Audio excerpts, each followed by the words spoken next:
Le 10 octobre dernier, le monde a appris avec stupéfaction, à travers un communiqué de presse du Fonds monétaire international, que la Chine était désormais la première puissance économique du monde.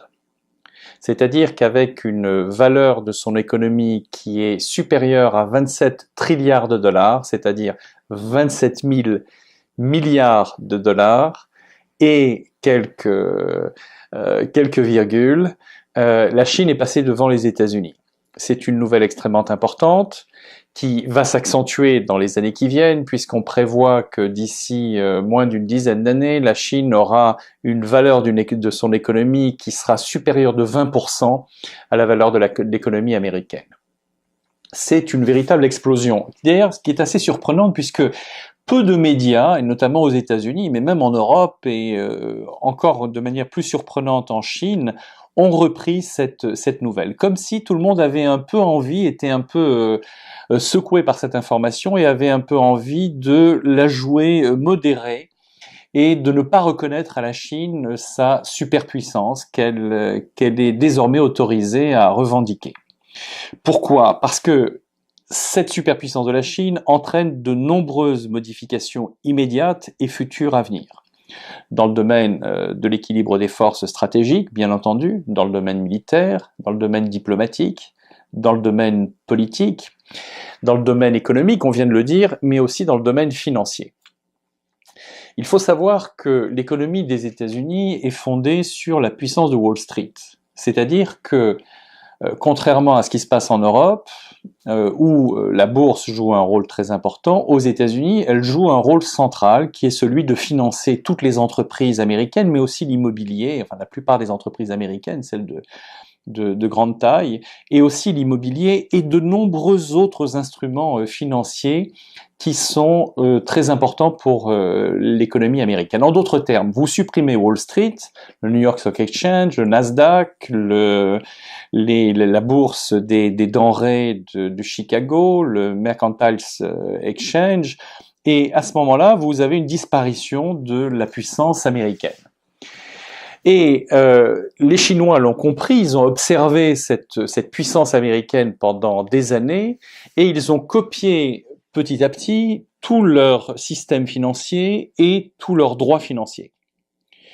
Au point où ils se sont aperçus que le fondement de Wall Street, c'est le contrôle qui est exercé par la Securities and Exchange Commission sur les marchés. C'est-à-dire, la Securities and Exchange Commission a été créée au lendemain de la crise de 29 pour surveiller la transparence des marchés et pour éviter la manipulation des marchés. En gros, on dit aux petits épargnants et aux banques d'affaires du monde entier, aux investisseurs du monde entier, aux Américains et aux autres, investissez à Wall Street, investissez dans les sociétés américaines parce qu'on vous garantit qu'il n'y a pas de magouille, il n'y a pas de vol et tout est transparent. Donc la SEC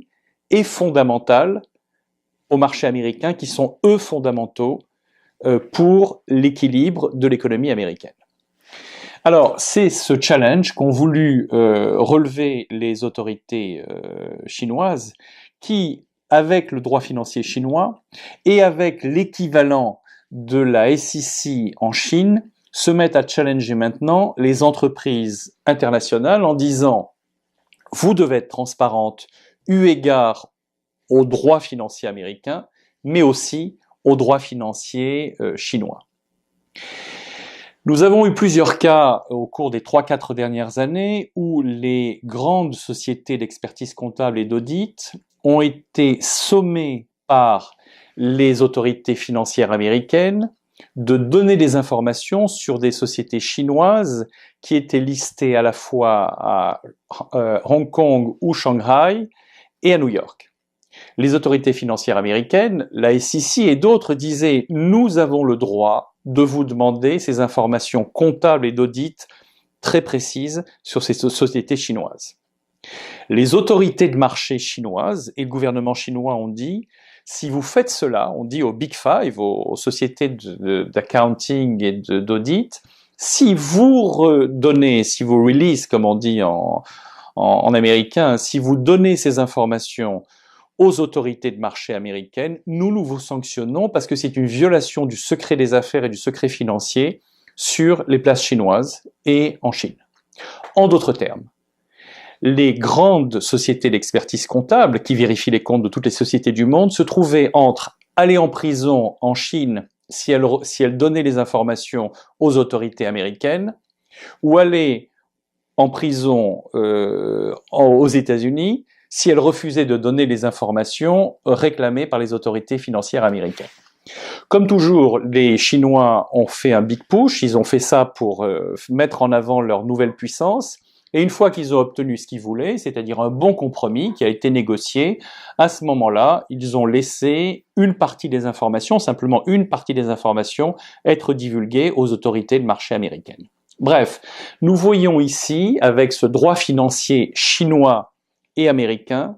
l'expression de la rivalité entre les deux superpuissances, mais non seulement économique et militaire, mais aussi financière, qui maintenant ont un intérêt concurrent à la domination de ces marchés. Pourquoi ? Parce que les montants qui sont en jeu sont énormes, on parle de 500 milliards de dollars quotidiens qui sont échangés sur les marchés financiers, et on parle de montants beaucoup plus importants sur les marchés de la dette obligataire, sur les treasury bonds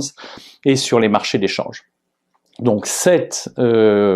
émergence de la Chine comme première puissance économique et bientôt financière est fondamentale, pas seulement pour la Chine, pas seulement pour les États-Unis, mais aussi pour l'Europe, pour l'Amérique du Sud, pour le Moyen-Orient, pour l'ensemble de la planète.